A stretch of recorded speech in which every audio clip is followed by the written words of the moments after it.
ये पूछी थी स्वामी जी, जब आप गोमुख आसन का सही तरीका बताते हैं उससे तो बॉडी का अलाइनमेंट अच्छा होता ही है, लेकिन जो लोग एक पाँव पे बैठकर इस तरीके से अभ्यास नहीं कर पाते हैं और वो पद्मासन में बैठ के अगर गोमुख आसन करने का प्रयास करते हैं, तो क्या उससे भी रीढ़ की हड्डी का, गर्दन का, शोल्डर का वो अलाइनमेंट ठीक हो पाता है? देखो, ऊपर वाले हिस्से को तो लाभ हो जाएगा।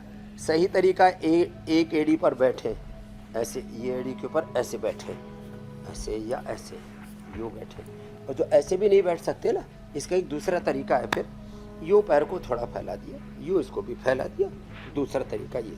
और जैसे ही यह हाथ यूँ ऊपर करते तो बॉडी का अलाइनमेंट इस तरह से होता है। देखो, बॉडी का जो अलाइनमेंट है ना, वो बहुत ज़रूरी है। उससे ना कुछ चीज़ें तो अपने आप ही हो जाती है। बॉडी का, हमारी सेंसेस, इंद्रियों का, मन का, विचार का, भावों का, संवेदनाओं का अलाइनमेंट ठीक नहीं होता है ना, तो उसी से ही सारा गड्ढ गड़बड़ झाला घोटाला होता है, झमेला होता है।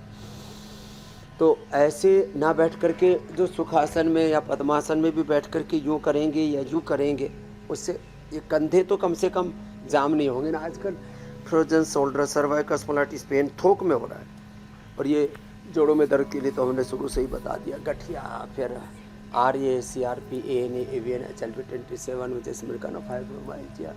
एक ये बड़ी श्रृंखला है, और ये सारी श्रृंखला टूट जाएगी। एक बात कह करके फिर आपको बोलूँगा, जब भी कोई रोग हो जाए ना, चाहे वो वात हो, चाहे पित्त हो, या कफ हो, लिवर किडनी की प्रॉब्लम हो, BP, sugar, thyroid, asthma, arthritis, heart में ब्लॉकेज या कैंसर जैसा रोग हो, जब रोग का वेग प्रबल होता है तो प्रबल वेग के साथ योग करो, और थोड़ा सा कुछ दिन तक कठोर परहेज करो।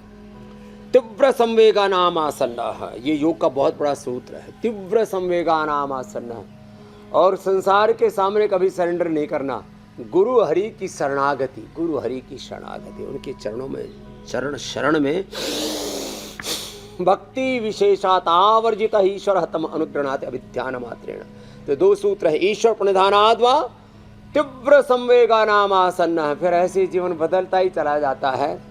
जो इस पिंड में, ब्रह्मांड में दृष्ट शक्तियां, उसके साथ जो अमूर्त, अदृष्ट, अव्यक्त, अनिर्वचनीय इनविजिबल पावर्स, उनके साथ में हमारी कनेक्टिविटी और डिविनिटी ऐसी होती है, तो फिर भौतिक और पारमार्थिक अपरा विद्याओं से ऐसे संपृक्त, आशीषित, अनुग्रहित, आप्लावित होते हैं। तो फिर तो ऐसा लगता है, अरे जीवन समर गया है, गुरु की शरण में आके योग को अपना के जीवन जीने लगे हैं हम।